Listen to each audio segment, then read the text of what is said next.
요한계시록 5장 1절로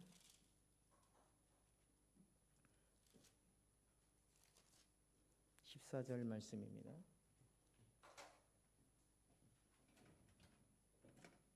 요한계시록 5장 1절로 14절 말씀 보겠습니다. 성경을 읽을 때 한 글자 한 글자를 잘 확인하시고 읽으시기를 바랍니다.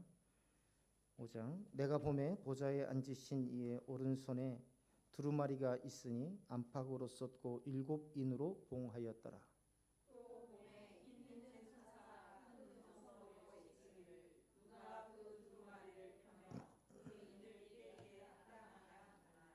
하늘 위에나 땅 위에나 땅 아래 능히 그 두루마리를 펴거나 보거나 할 자가 없더라.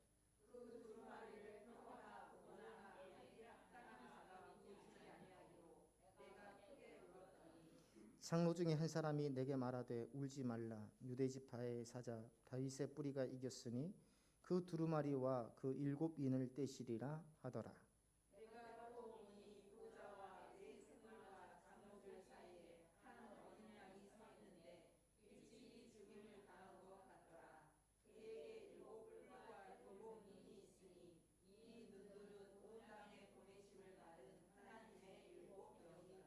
그 어린 양이 나와 보좌에 앉으신 이의 오른손에 두루마리를 취하시니라.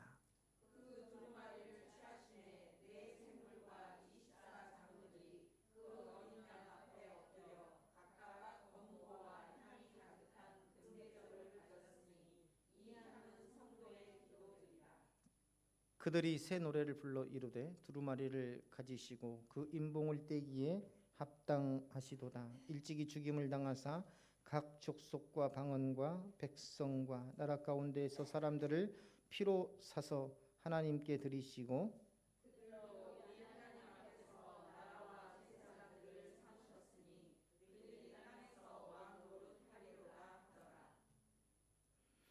내가 또 보고 들음에 보좌와 생물들과 장로들을 불러선 많은 천사의 음성이 있으니 그 수가 만만이요 천천이라.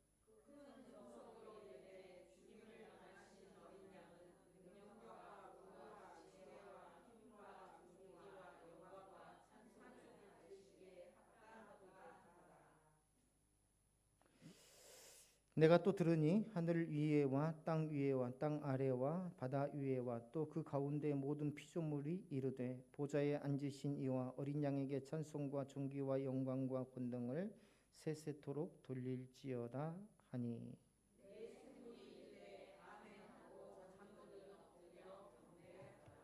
아멘. 자, 지난 시간에 요한계시록 4장을 하다가 말았습니다. 요한계시록 4장에서 나왔던 내용이 뭐죠? 하늘문이 열리고 그 가운데 요한이 하나님의 보좌가 있는 것을 보았었죠. 자, 그리고 신천지에서는 이걸 뭐라고 한다고요? 이 타락하고 모든 이 교회가 타락하고 시대가 타락하고 신천지를 통해서 비로소 보좌의 실상이 열렸다라고 해석한다고 했습니다. 자, 오늘 요한계시록 4장 6절로 8절 우리가 한번 보겠습니다. 6절 8절 4장 6절 8절 다 같이 한번 읽어볼까요? 시작.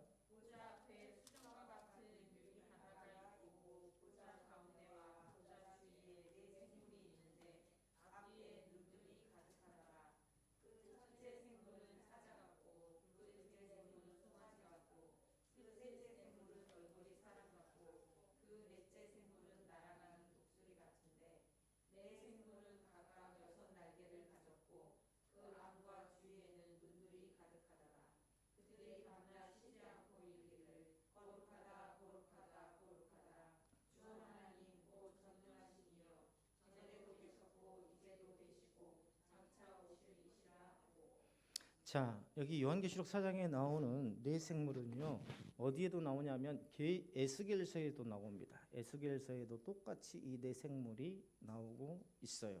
오늘 나오는 생물이 뭡니까? 사자와 송아지, 사람, 독수리죠.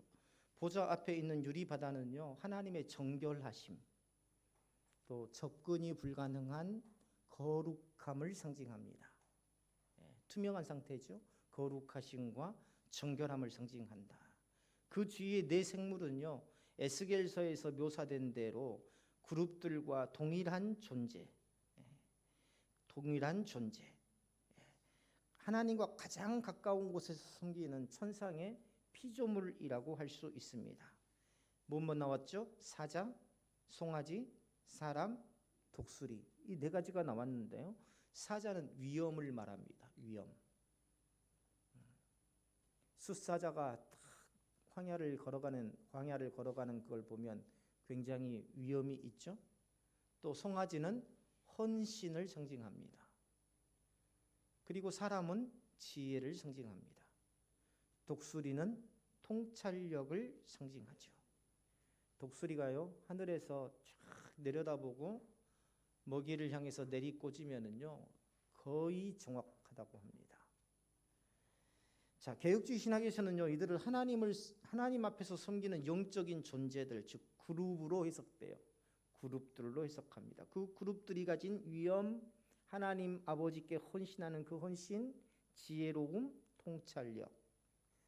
이들이 밤낮으로 하나님께 찬양을 올리는 영적인 존재들이죠. 계시록 6장에서 이들은요, 하나님의 심판 명령을 천사들에게 전달하는 그 사역을 감당하는 존재들로 나옵니다. 자, 그런데요, 신천지에서는 어떻게 주장하냐면 이 사자를 말씀을 깨닫지 못한 자를 심판하는 천사장으로 해석합니다. 그리고 송아지를 마음을 갈고 가라지를 뽑는 천사장, 마음을 갈고 그 안에 있는 마음 안에 있는 가라지를 뽑는 천사장. 그다음에 사람은 참과 거짓을 구별하는 지혜의 천사장. 그다음에 독수리는 영을 심판하는 천사장.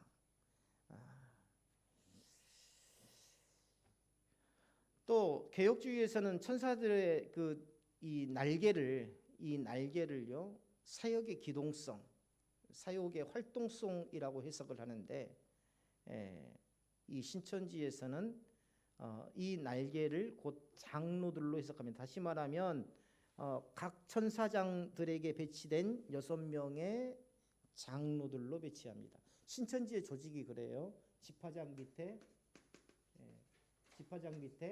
각각 6명의 그러한 지도자들이 또 배치되어 있죠. 자, 그래서 하나님을 밤낮으로 쉬지 않고 찬양하며 하나님의 뜻을 실천하는 그러한 그룹들인데, 신천지에서는요, 하늘 조직의 명령 계통에 따라 하위 존재에게 명령을 전달하고 실상 조직으로 교회를 통제하는 그런 모양을 나타낸다. 다시 말하면 그 모습 자체가 하나의 신천지의 조직을 상징한다라고 이야기하고 있더라는 것입니다. 자, 4장 9절부터 10절을 우리 다 같이 한번 읽어볼까요? 자, 시작.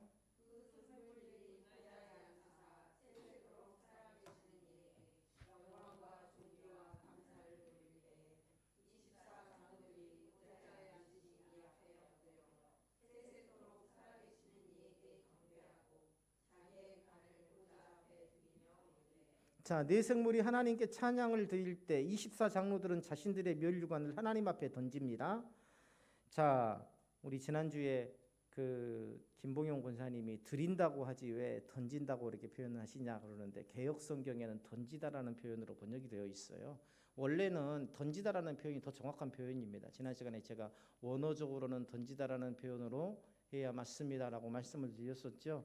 우리가 볼 때에는 예의 바르게 어떤 공손하게 드려야 되는 게 아닌가라고 생각하지만, 던지다라는 것은 일종의 그냥 아무렇게나 내팽개치다는 말이 아니라 포기하다라는 말이에요. 포기하다. 내 권리를 포기하다. 그런 의미입니다. 그래서 그런 의미에서의 던지다라는 말이다. 자신들이 받은 멸류관조차도 오직 하나님의 은혜로 주어진 것이고 모든 영광을 하나님께 돌려드리는 그러한 예배의 본질을 보여줍니다. 그래서 예배의 본질은 뭐냐면 모든 영광을 하나님께, 그 찬양 있죠? 그것처럼 지금의 내 모든 근심과 내 걱정 모든 것들을 다 하나님 앞에 내어 던지고 포기하고 내려놓고 오직 나의 주인이신 하나님을 향한 영광과 찬송을 올려드리는 것이 바로 예배의 본질이다. 근데 우리 그렇게 예배 드리고 있나요? 그렇게 안 드리죠. 예배 드리다가도 뭐가 생각나면 확인하고 뭘 넘겨보고 또 확인하고 그렇죠? 이거 빨리 끝나야 될 텐데 예배가 그래야 빨리 가서 일을 볼 텐데 오직 그 생각으로 가득할 때가 참 많잖아요. 자, 그런데 이단 신천지에서는 이걸 어떻게 주장하느냐? 멸류관을 던지는 행위를 과거의 권세를 내려놓고 새로운 질서와 시대를 열기 위한 결단이라고 해석합니다. 다시 말하면 예전의 교회 생활, 기성교회의 교회 생활을 청산하고 어디로 들어오는 것?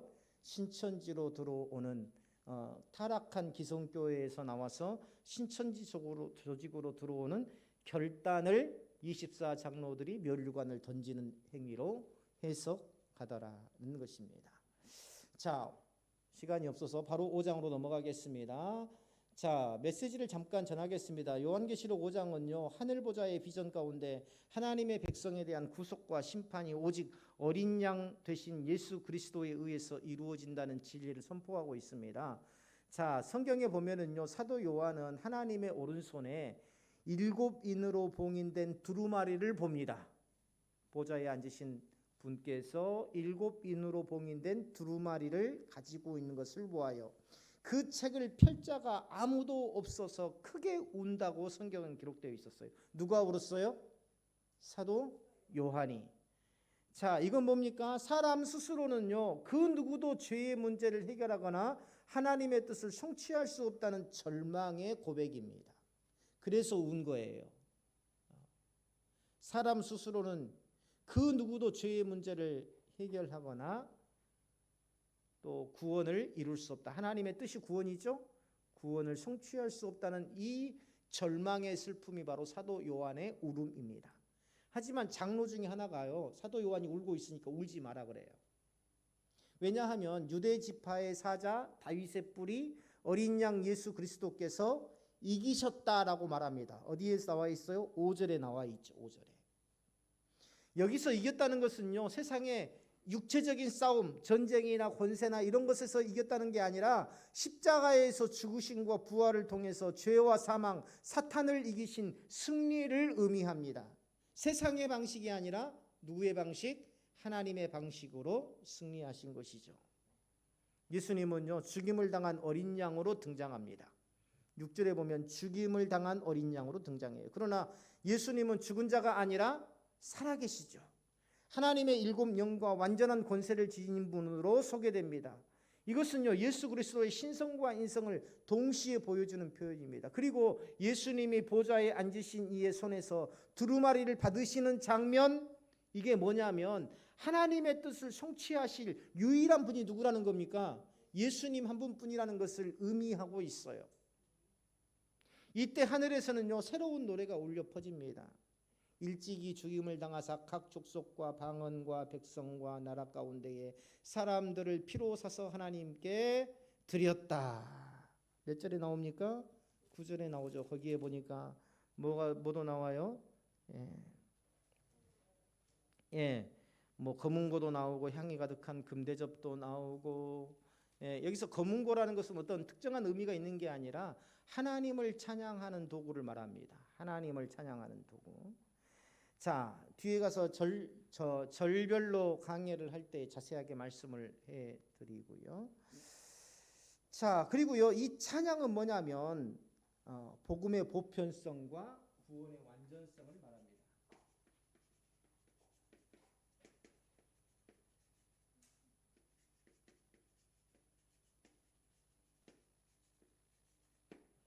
자, 누구든지 예수 그리스도를 믿으면 구원을 얻어요.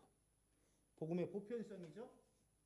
자, 그리고 그 구원은 그 어떤 것도 필요 없이 완벽한 구원입니다. 구원의 완전성이에요. 보시면 일찍이 죽임을 당하사 각 족속과 방언과 백성과 나라 가운데에 사람들을 피로 사서 하나님께 드리셨다. 하나님께 드리셨다라는 그 표현이 완전성을 말하는 겁니다. 각 족속과 백성과 나라 가운데라는 것은 이 복음의 보편성을 이야기하는 거예요. 자, 예수님은 모든 민족 가운데서 사람들을 구속하셨고 그들을 제사장 나라로 삼으셔서 하나님 앞에서 살게 하셨습니다. 우리는요, 그러므로 더 이상 정죄 아래에 있는 죄인이 아니라 예수님의 피로 거룩하게 된 하나님의 백성이더라는 것입니다. 지금요, 위로하고 있는 거예요. 로마 지하에서 억압받고 있는, 그래서 고통 속에 부르짖고 있는, 하나님 언제까지 이렇게 살아야 됩니까? 우리가 언제까지 이렇게 눌려서 살아야 됩니까? 우리가 언제까지 이렇게 죽임당하며 살아야 합니까? 홀로코스트 보면 어때요? 사람들을 장난으로 여기죠. 죽이는 것을. 사람들을 죽이는 것을 마치 장난처럼 여기고. 일본도 그렇지 않습니까? 마루타라는 말이 통나무라는 말이잖아요. 그렇죠. 사람을 사람으로 대하지 않고. 그런데 그러한 고통에 부르짖는 사람들에게 사도 요한을 통해서 하나님께서는 우리가 반드시 이 모든 이 땅에서의 환난을 이겨내고 이긴 자가 될 것이다. 이겼다. 이미 이겼다는 거예요. 누구를 통해서? 예수 그리스도를 통해서 말이죠. 그래서 결코 이 땅에서의 환난은 너희를 죽이지 못한다는 것이죠. 자, 이어지는 장면은요, 예배의 정점입니다. 11절 13절 보면 수많은 천사들과 모든 피조물들이 하나님과 어린 양께 찬양을 올려드립니다. 그리고 뭐라고 하죠? 능력과 부와 지혜와 힘과 존귀와 영광과 찬송이 오직 예수 그리스도께 드려지며 그분이야말로 전 우주가 예배할 유일한 주님이심을 고백하게 됩니다. 이것은요, 예배의 중심이 누구라는 거예요? 오직 예수 그리스도 한 분뿐이라는 것을 우리에게 말해주고 있습니다. 계시록 5장은요, 우리에게 예배의 본질과 구속의 유일한 근거를 분명하게 제시합니다. 우리가 받은 구원이 누구로부터 얻어진 것이다? 예수 그리스도로부터 얻어진 것이다. 예배의 본질, 우리는 그러므로 누구에게 예배를 드려야 된다? 예수 그리스도를 중심으로 예배를 드려야 된다. 예수 그리스도만이 우리의 구속자이시며 예배의 중심이시다. 오늘 4월 20일 주보를 정리하면서 광고 부분에 보니까 어린이 주일 이렇게 광고를 하려고 보니까 또 사람들에 따라서 우리 동역자들 대부분 다 이해하고 있겠지만 어린이 주일이라고 하니까 어린이들을 축하하고 어린이들을 기념하고 어린이들을 대상으로 예배를 드리는 것으로 오해하겠다 싶어서 거기에다가 또 광고란에다가 굳이 또 해설을 해놨어요.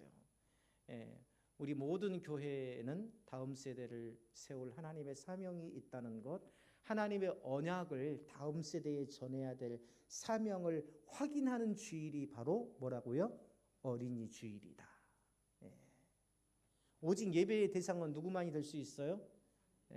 하나님 예수 그리스도만이 우리의 예배의 대상이 될 수 있다. 어린이 주일이라고 해서 어린이가 예배의 대상이고 어버이 주일이라고 해서 어버이가 예배의 대상이 될 수는 없다라는 것, 바로 이 요한계시록 5장에서도 우리에게 이야기해주고 있습니다. 그러므로 우리 삶 전체가 어린 양께 드리는 예배가 되어야 돼요. 주님이 펼치실 하나님의 뜻은요, 반드시 성취될 것이고 그 중심에 누가 계시더라? 예수 그리스도가 계시더라. 우리 예배도 마찬가지입니다. 목사가 교회의 중심이 아니라 목사가 예배의 중심이 아니라 누가? 예수 그리스도가 예배의 중심이다.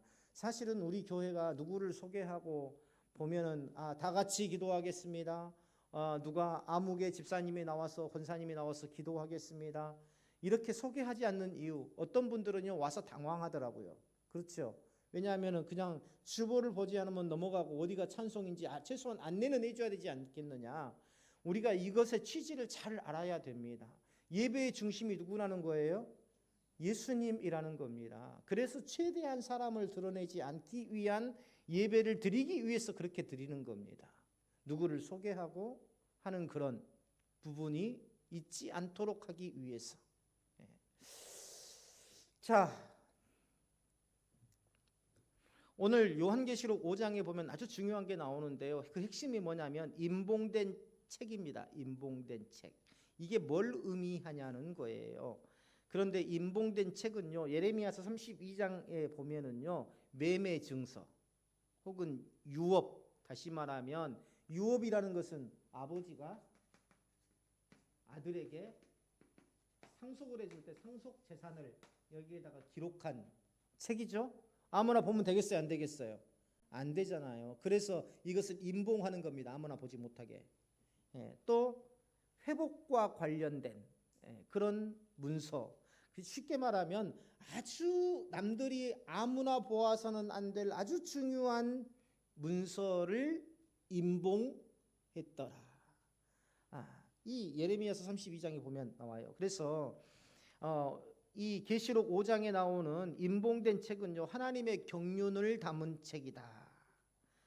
이 책의 소유자와 그 책을 펼 자격에 관한 계시를 다루고 있어. 다시 말하면 이 책의 소유가 누구이고 이 책을 펼 자격을 가진 자가 누구인가를 오늘 이 성경에서 요한계시록 5장에서 밝히고 있는 겁니다. 우리 5장 1절부터 한번 볼까요? 자, 빠르게 읽어봅니다. 5장 1절 시작.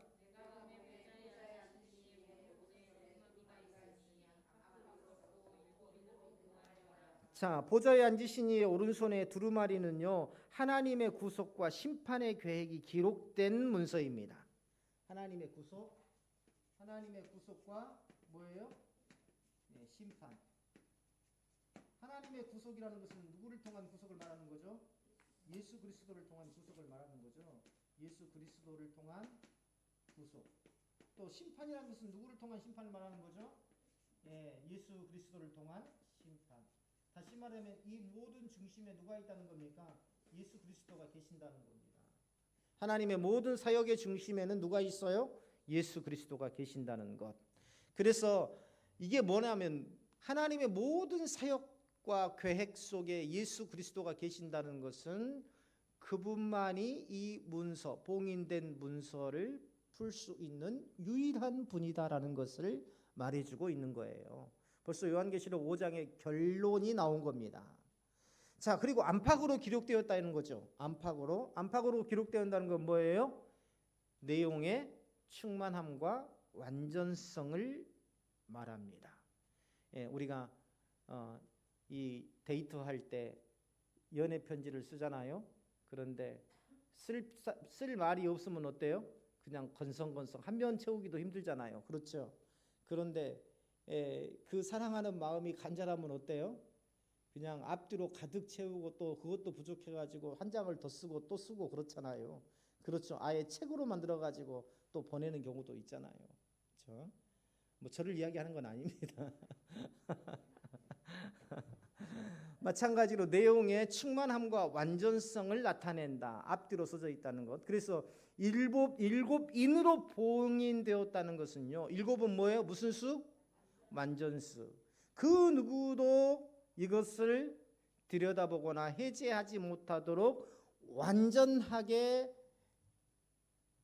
봉인되었다는 것입니다. 봉인되었다는 것은 뭔 의미예요? 봉인이라는 것은요. 누가 봉인했다는 겁니까? 하나님이 봉인했다는 겁니다. 그리고 예수 그리스도만이 이 봉인한 것을 열 수가 있었어요. 예수 그리스도는 뭐예요? 하나님의 아들이시죠. 또 하나님의 구속 계획이시죠. 다시 말하면 이 봉인이라는 것을 뭘 상징하냐면 하나님의 주권을 상징합니다. 하나님의 주권을 상징해요. 자, 그런데 신천지에서는요, 이걸 어떻게 해석하느냐?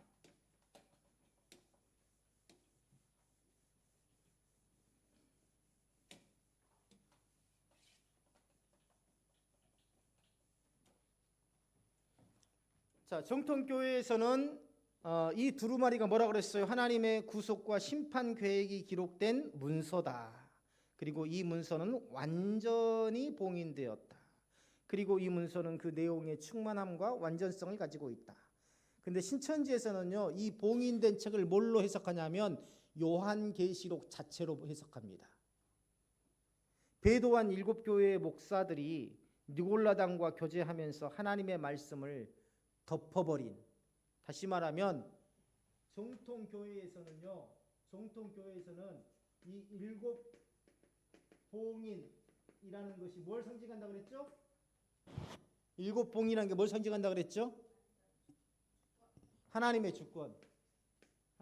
자, 이것을 봉인하신 분이 누구세요? 하나님의 주권입니다. 근데 신천지에서는 이걸 뭐라고 하냐면 어떻게 봉인됐냐면 기성교회에 원래는 열려 있었는데 기성교회의 목사들이 너무나도 많이 타락해가지고 기성교회가 너무나도 타락해가지고 그 타락 때문에 이게 봉인되어 버렸다. 닫혀버렸다. 자, 그 닫힌 주체가 누구예요? 타락한 기성교회로 보는 거죠. 자, 이해가 되시죠? 예, 하나님이 닫은 게 아니라 타락한 기성교회에 의해서 이 봉인된 것이 열려 있던 것이 닫혀지게 되었다. 그래서 이 봉인은 교회의 타락으로 인해서 생긴 것이고 누구만이 그 봉인을 풀 수 있다? 예, 그 봉인된 책이 뭐예요? 예, 계시록입니다. 요한계시록. 신천지에 의하면 그 봉인된 책이 자, 정리해 볼게요. 정통교회에서는 이 봉인된 책이 뭐냐면 뭡니까? 하나님의 구원 계획과 심판이라고 했잖아요. 그렇죠? 심판이 담긴 것. 오직 이 구원 계획과 심판은 오직 누구하고 관련돼 있어요? 그 중심에 예수 그리스도와 관련돼 있죠. 근데 신천지에서는 이 봉인된 책을 뭐라고 한다고요? 요한계시록이라고 한다. 그리고 이 요한계시록이 봉인된 것은 무엇 때문이다? 타락한 기성교회 때문이다. 그래서 이 기성교회는요, 이 요한계시록 자체가 봉인되어 있기 때문에 요한계시록을 해석을 못한다고 이야기하는 겁니다. 누구만 해석할 수 있다? 그렇죠. 자신들의 교주인 신천지 교주 이만희만이 이 요한계시록을 해석할 수 있다. 이 교주를 통해서만이 이 임봉이 해제된다라고 가르치고 있는 거예요. 자, 그런데요, 요한계시록에 나오는 이 두루마리는 요한계시록 자체가 아닙니다. 예, 자체가 아니에요. 그런데 우리가 이걸 배우지 않고 들으면 임봉된 게 요한계시록이구나라고 받아들일 수 있어요. 배우지 않았기 때문에. 자, 요한계시록 자체가 아니라 하나님의 구속사와 심판에 대한 하나님의 경륜이 담긴 문서다. 우리가 경륜이라고 하면은요 좀 어려워요. 도대체 경험을 이야기하는 건가? 우리가 성경에 자주 나오는 거니까 또 설교에도 자주 나오죠. 이 경륜에 대해서. 경륜하니까는 또 경마하고 달리 또 자전거로 하는 그런 도박을 또 생각하시는 분들도 있는데 그게 아닙니다. 경륜은요 뭐냐면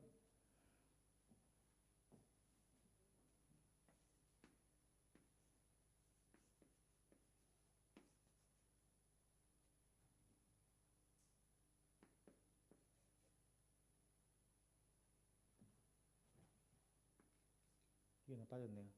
이게 헬라어인데요. 오이코노미아라고 해가지고요.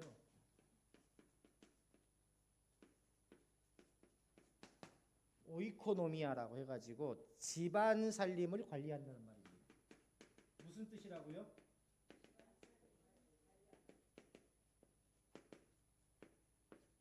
집안 살림을 관리한다는 뜻이 바로 경륜입니다. 문자적인 의미로는 그렇다는 거예요. 자, 이 경륜이 있다는 것, 집안 살림을 누구한테 다 맡길 수 있어요? 예. 만약에 내가 집안 살림을 맡기고 싶어요. 누구한테 맡기고 싶어요? 네? 믿음직한 사람, 그렇죠? 신뢰가 있는 사람, 신실한 사람, 잘 아는 사람, 그렇죠? 바로 집안을 관리한다라는 이 경륜, 오이코노미아 안에는요, 바로 그런 것들이 포함이 되어 있어요. 무슨 말이냐면 모든 것들을 다 알고 있는 사람, 다 알고 있는 분, 하나님의 주권적 섭리 방식을 말하는 겁니다. 모든 것들을 다 아시고 예비하시는 분, 인도하시는 분. 그래서 골로새서 1장 25절에 보면 바울이 하나님의 경륜을 따라 복음을 맡은 자가 되었다라고 자기를 소개합니다. 하나님의 경륜에 따라서 내가 복음을 맡은 자가 되었대요. 그것은요, 모든 것들을 다 아시고 어떻게 운영할지를 알고 계시는 하나님께서 바울 자신을 택하셔서 복음을 맡기셨다라는 의미입니다. 다시 말하면 우리 동역자들도 뭐예요?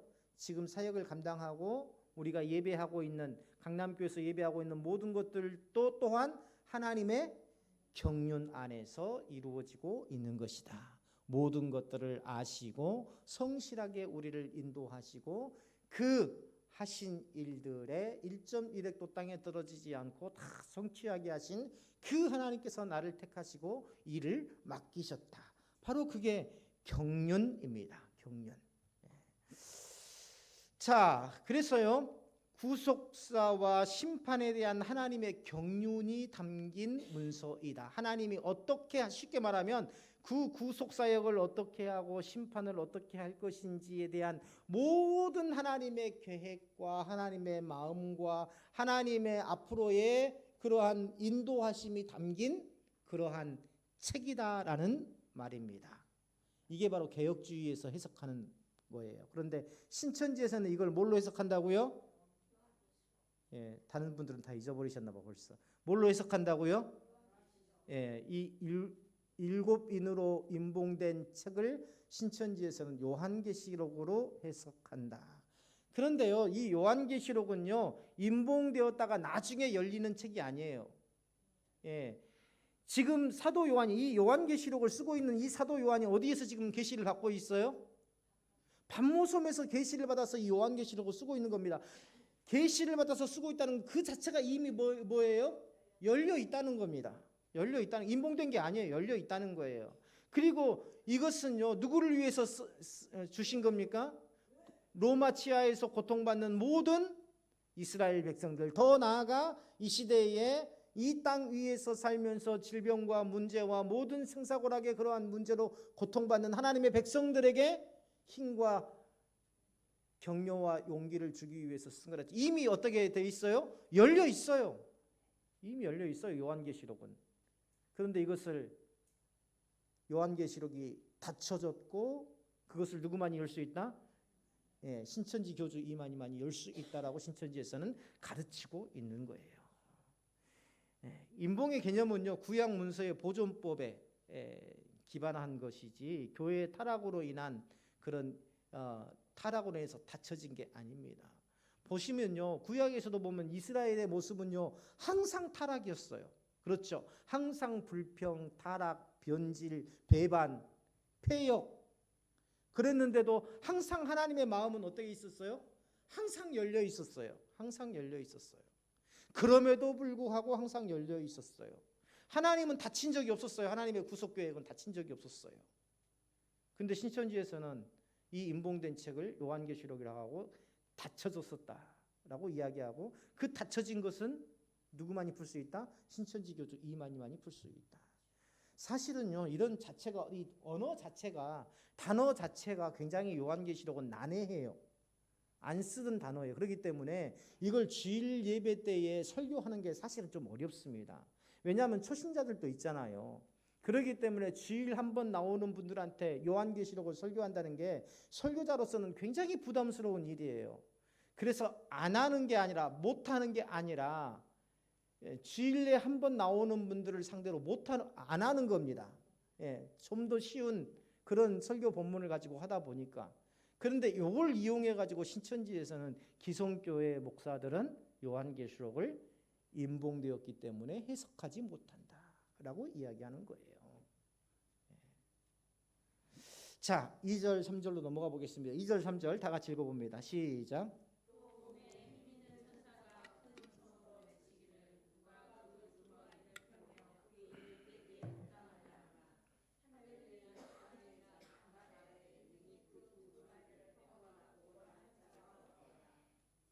자, 보세요. 3절에 보세요. 하늘 위에나 땅 위에나 땅 아래 능히 그 두 마리를 펴거나 보거나 할 자가 없더라. 하늘 위에도 땅 위에도 땅 아래 능히 이 세상에 사는 모든 만물들 가운데에 이 두루마리를 펴거나 보거나 할 자가 있다고 없다고요? 없다는 말입니다. 결국은 누굽니까? 하나님 자신밖에 없다는 겁니다. 하나님 자신밖에 없다는 거예요. 자, 강한 천사가 외치는 질문이죠. 천상과 지상, 땅 아래를 포함한 모든 피조 세계 중 그 누구도 하나님의 책을 펴거나 보거나 할 수 있는 자격이 없다. 이렇게 선언하고 있어요. 천사가 선언하고 있어요. 이는요, 인간이나 천사 그 누구도, 인간을 포함하고 천사를 포함하더라도 그 누구도 구속과 심판의 계획을 열 수 있는 권한이 없다라는 것입니다. 예수님께서 이 땅에 대해서, 심판에 대해서 나도 모르고 오직 누구만 아신다 그랬어요? 네, 하늘에 계신 하나님만이, 하나님 아버지만이 아신다 그랬어요. 오직 하나님만이 그것을 여실 수 있더라는 것입니다. 그래서 성자 하나님만이 열 수가 있는 거예요. 근데 신천지에서는요, 하나님의 책이 개봉되지 못하는 상황을 아까 이야기했죠. 교회의 배도와 타락 때문이다. 그렇기 때문에 닫혀졌다. 그래서 이 교주만이 이 임봉을 풀 수 있다라고 주장을 합니다. 그런데 오늘 성경에서요, 분명히 3절에서 모든 피조물의 전체, 천상과 이 땅에서 모든 존재가 이 책을 펼 자격이 있다고요, 없다고요? 없다. 어떤 자격을 가진 사람도 없다. 가진 자가 없다. 인간의 죄성과 구속의 무능력을 전제한 것입니다. 다시 말하면 죄 아래, 죄와 사망 가운데 있는 이 세상을 세상 스스로 결코 해결할 수 없다는 겁니다. 지금요, 과학이 발달해 가지고 무슨 줄기세포 연구하고 DNA를 해 가지고 사람을 복제하고, 이제는 아예 사람의 머리를 이렇게 다른 사람의 몸에다가 통째로 이식하는 그런 연구까지 있더군요. 예. 그런데요, 이게 사람이 다른 사람의 손만 이식을 받아도 계속 거부 반응이 일어나서 평생도록 이 약을 먹지 않으면 그 거부 반응 때문에 살 수가 없답니다. 근데 이 목을 다른 사람의 몸에 갖다가 붙인다고요? 사람들은요, 영원히 살 것을 기대하지만, 그러나 죄 아래, 사망 아래 이 땅에 누구도, 천사도 그것을 해결할 수 있는, 있다 없다? 없다. 오직 하나님밖에 없다라는 것을 이야기하고 있는 겁니다. 자, 그래서 오직 어린 양, 즉 예수 그리스도만이 그 책을 펼 수 있다라고 선포하고 있죠. 자, 4절 읽어보겠습니다. 4절입니다. 시작.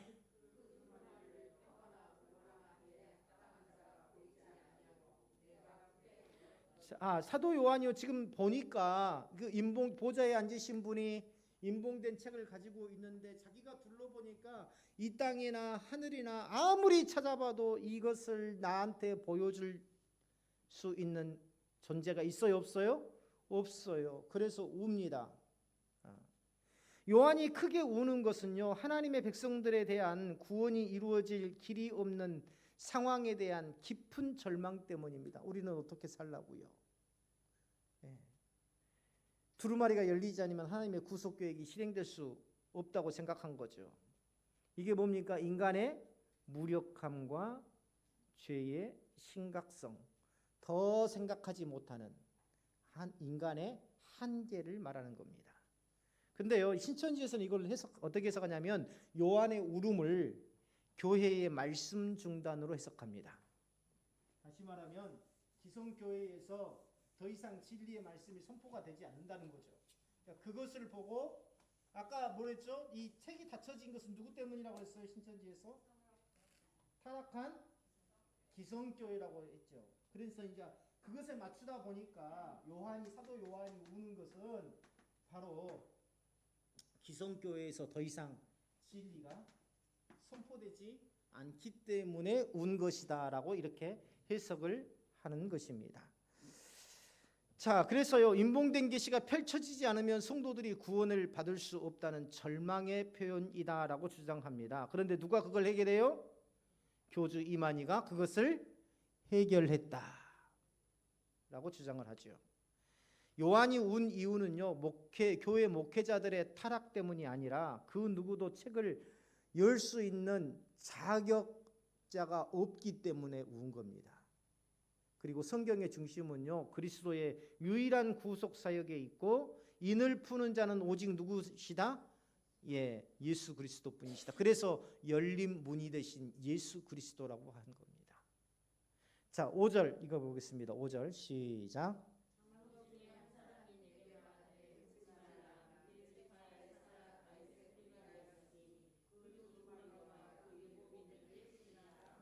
자, 장로가 말한 유대 지파의 사자 다윗의 뿌리는 누구를 가리키는 건가요?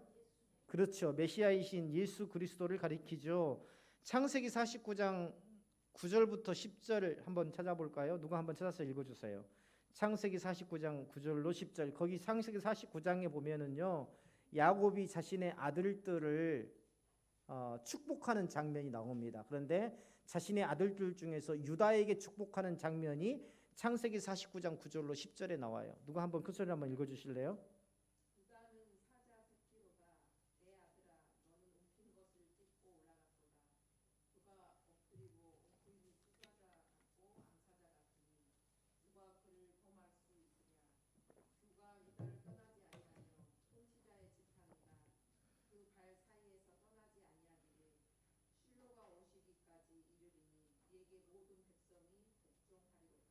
아멘.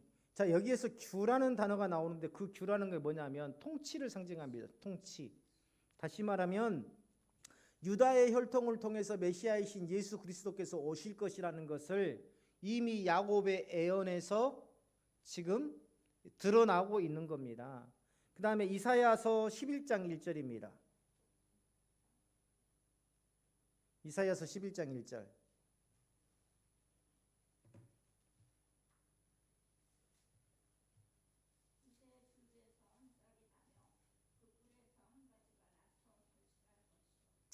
자, 이새의 줄기에서 한 싹이 나고 그 뿌리에서 한 가지가 나서 결실할 것이요. 누구를 가리키는 거예요?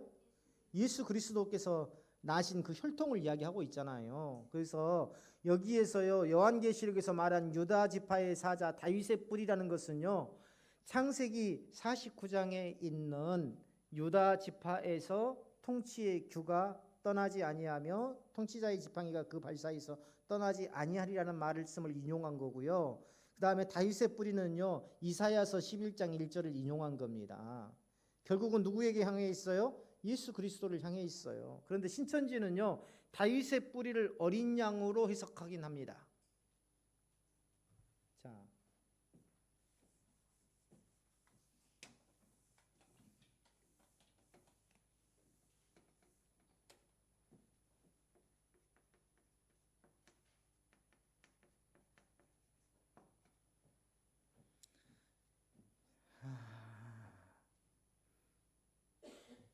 다윗의 뿌리, 유다 지파의 사자. 자, 누구를 가리킨다 그랬어요? 가오나 누구를 가리킨다 그랬어? 그렇지, 예수님을 가리키지. 예수님. 다윗의 뿌리라는 것은 다윗의 혈통으로 오신 예수 그리스도를 말하는 거지. 그렇지. 근데 신천지에서는 이걸 누구를 가리키냐면은 이걸 어린 양이라고 합니다. 어린 양. 어린 양이면 누구예요? 자, 어린 양이면 누구를 가리키는 거예요? 예수님이잖아요. 그렇죠. 근데 신천지에서는 이 어린 양을 누구라고 하냐면요, 이만희라고 합니다. 이만희. 신천지에서 말하는 이만희하고 신천지에서 말하는 어린 양하고요, 예수님하고 기성교회에서 말하는 예수님하고 달라요. 어떻게 다르냐면 신천지에서는요, 예수님을 과거에 존재한 분으로 제한을 시킵니다. 네, 현재는 누구예요? 교주 이만희로 봅니다.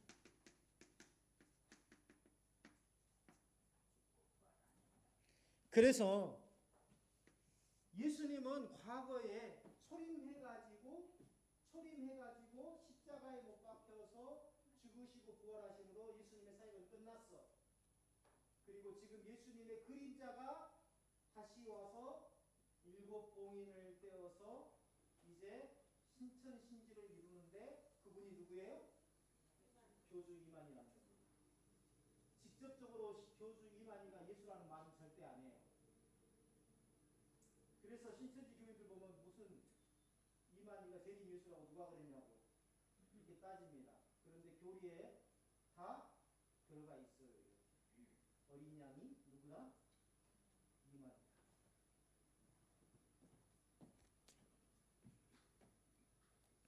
자, 그래서 다윗의 뿌리를 어린 양으로 해석하면서도 그 어린 양이 교주를 상징한다. 그에게 책을 보좌에 앉으신 분이 7인으로 봉인된 책을 그 누구에게 줘요?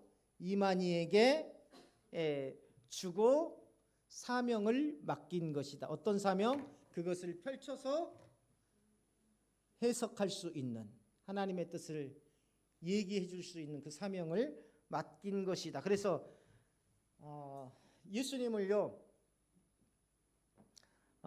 이 이만희를 사명의 실체자,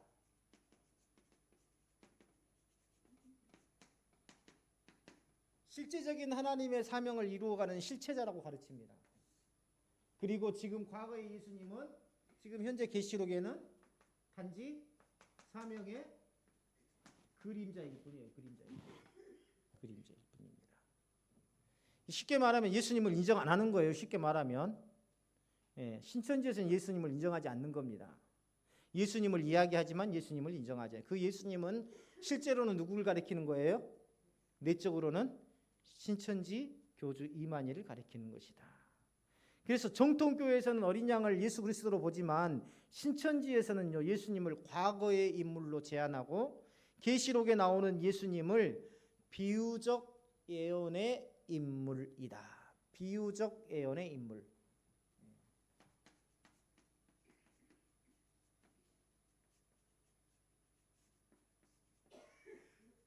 자, 여기에서 보세요. 예수님을 뭐라고 하냐면요, 신천지에서는 비유적 예언의 인물이다. 다시 말하면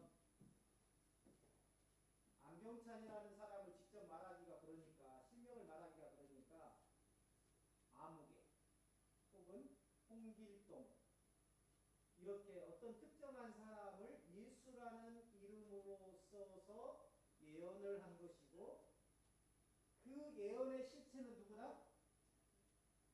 이만희다. 이렇게 주장을 하고 있는 겁니다.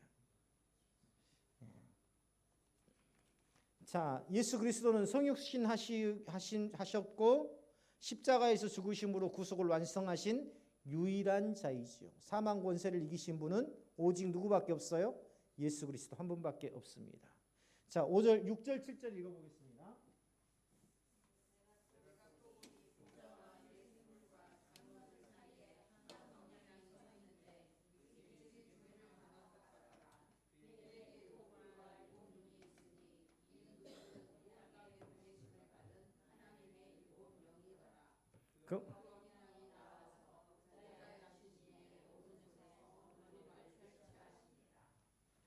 조사를 해보면은요, 신천지가 대학 내에서 가장 활발하게 움직이고 있는 대학이 전남대학교입니다. 전라도 지역에 가장 많은 대학생 수가 포진해 있고요. 그 중에서도 신천지의 본거지라고 할 수 있는 대학이 바로 전남대학교예요. 그래서 우리 자녀들에게 꼭 이 요한계시록에 대해서 알려줘야 됩니다. 자, 여기에 보면은요, 어린 양은 죽임을 당한 것 같지만 누구예요? 죽음으로 끝났나요? 예. 자, 보세요. 6절 보세요. 다시. 한 어린 양이 서 있는데 일찍이 죽임을 당한 것 같더라. 근데 죽었는데 죽은 것으로 끝났나요? 끝나지 않았어요. 부활했어요. 이번 주가 이제 부활절이잖아요. 그렇죠? 죽임을 당한 것 같지만 살아계신 부활하신 예수 그리스도이십니다. 7뿔은요, 7이라는 것은 무슨 수? 완전수. 뿔은 뭘 의미하는 건가요? 뿔은 힘을 의미하잖아요. 권세를 의미합니다. 권세. 예. 권세를 의미해요. 그래서 7뿔이라는 건 뭘 의미해요? 완전한 권세, 완전한 힘. 7눈은 온 땅에 보내신 하나님의 성령을 상징합니다. 모든 것을 감찰하시는 하나님, 성령 하나님을 상징해요. 7눈. 일곱 눈이 뭘 상징한다고요?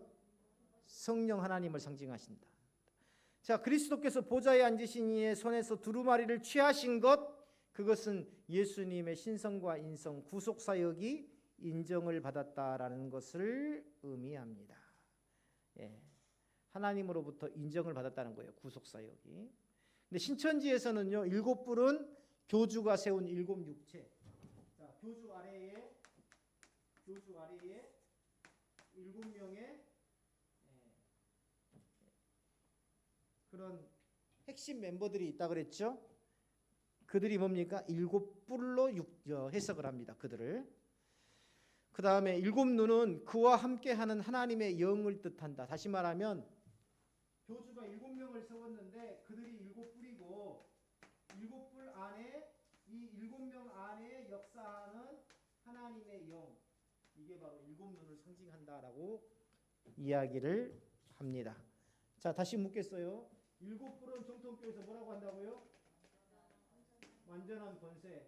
자, 일곱 눈은 그렇죠. 성령 하나님을 상징한다. 모든 것들을 감찰하시고 인도하시는 그 성령 하나님을 상징한다라고 그랬습니다. 그런데 이게 이제 정통교회 해석과 달리 이것을 신천지 조직 안으로 끌고 들어왔죠.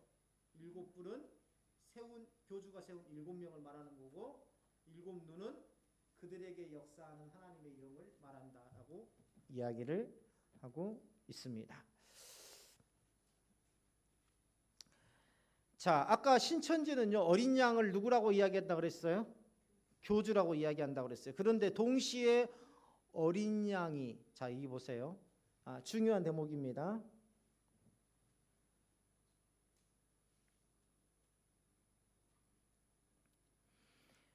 신천지에서는 어린 양이 바로 교주 이만이라고 하는데, 동시에 어린 양이 책을 받아서 교주에게 전해 주었다고 합니다. 뭐가 좀 이상하지 않나요?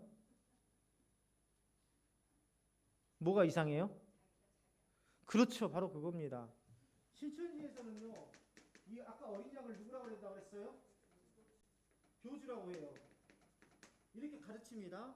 근데 이 절을 해석할 때는 어떻게 해석하냐면요, 이 어린 양이 그 봉인된 책을 누구에게 주었다?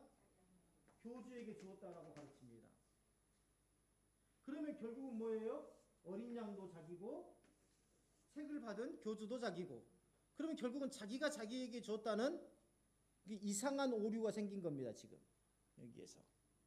그래서요, 신천지는 계속해서 교리책을 계속 바꿔가고 있어요. 지금 충돌이 나는 부분들은 다시 고치고 계속 바꿔나가고 있어요.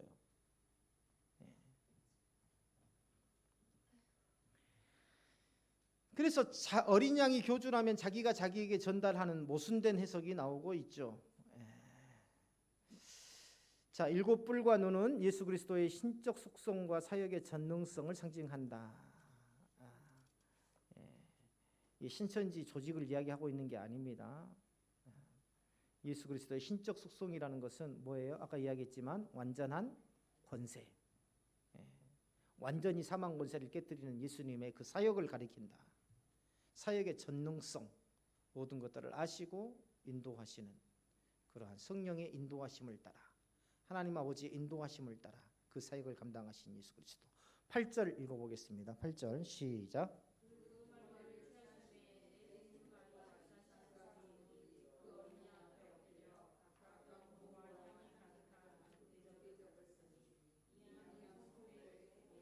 자, 거기에다가 성경 구절에다가 이 향은 뭐라고요?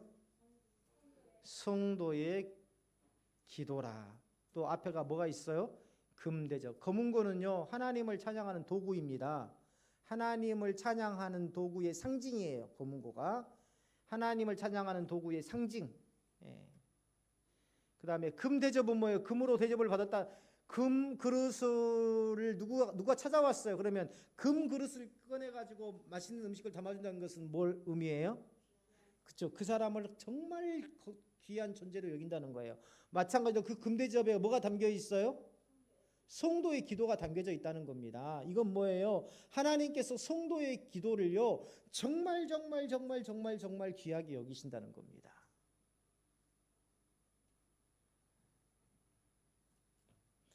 자, 그런데요, 여기에서 아까 어린 양이 우리 정통 기독교에서는 누구라고 했다고 했죠? 어린 양이 누구라고 그랬죠? 예수 그리스도. 예수 그리스도만이 인공된 책을, 공인된 책을 펼 수 있는 분이다. 그랬죠? 그러니까 오직 예수 그리스도만이 만왕의 왕이시요 만주의 주가 되시는 겁니다. 그러니까는 여기 보니까 네 생물과 24장로가 엎드려서 경배하잖아요. 그렇죠? 8절 보세요. 네 생물과 24장로들이 그 어린 양 앞에 엎드려. 그리고 그 어린 양의 자격을 인정해 주는 겁니다. 엎드린다는 건 뭐예요? 예전에 왕이 이제 승하하고 세자가 바로 즉위하잖아요. 그렇죠. 바로 즉위하면 신하들이 제일 먼저 하는 행동이 뭐예요? 엎드려 절하잖아요. 그렇죠. 그건 뭐예요? 이제 당신이 왕입니다. 우리는 그 왕 앞에 충성하겠습니다라는 표시잖아요. 이것처럼 예수 그리스도의 권능과 예수 그리스도의 왕 되신 예수 그리스도의 그 통치 앞에 엎드려 경배하는 겁니다. 이게 바로 뭐냐면 하나님 나라의 예배의 모습이에요.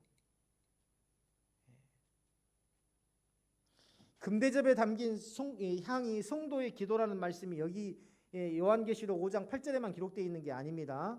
어디도 기록되어 있냐면 요한계시록 8장 3절로 4절에도 기록되어 있어요. 8장 3절로 4절에 보면 또 다른 천사가 와서 제단 곁에 서서 금향료를 가지고 많은 향을 받았으니 이는 모든 성도의 기도와 함께 보좌 앞 금제단에 드리고자 함이라. 향연이 성도의 기도와 함께 천사의 손으로부터 하나님 앞으로 올라가는지라. 그런데 신천지에서는요, 금대접은 교회의 성도들이고 향은 그들의 찬송과 기도라고 해석합니다. 자, 정통교회에서는 이 금대접은 뭐라고 그랬어요? 귀하게 여기는 거다. 존귀하게 여기는 것이다. 이 성도의 기도를 하나님께서 정말 존귀하게 여기는 것이다 라고 했는데, 신천지에서는요, 이 금대접은 교회의 성도들을 상징한대요. 그리고 향은 그들의 찬송과 기도라고 해석해요. 똑같은 것 같죠? 얼른 들으면. 근데 정통교회 해석과 동일한 것 같은데, 그러나 그 뒤에 따라와요. 이제 교리책에 보면, 신천지 교리책에 보면 이들의 기도가 신천지에서만 참된 향으로 여겨지고, 그러니까 정통교회에서 드리는 기도는 뭐예요? 가짜 향이라 그 말입니다. 그리고 신천지에서 드리는 기도만이 무슨 향? 참된 향으로 여겨지고, 교주를 통해서만이 이 향이 온전히 전달된다. 근데 우리가 누구의 이름으로 기도하고 있어요 지금? 예수님의 이름으로 기도하고 있잖아요. 라오나, 기도할 때 항상 누구의 이름으로 기도해? 그렇죠. 끝에 보면 항상 예수님의 이름으로 기도합니다라고 하죠. 근데 신천지에서는 교주 이만희가 성도의 기도를 하나님께 전달해주는 역할을 한다. 그러면서도 저는 신천지 예배를 한 번도 드려본 적이 없는데요. 신천지 기도에서 이만희의 기도로 이름으로 기도합니다. 그렇게 하나요? 모르죠. 나오신 분 있으면 한번 물어볼 건데. 아니, 그렇게 주장하니까 그렇게 기도해야 맞는 거 아닌가요? 그렇죠. 자, 여기까지 하겠습니다.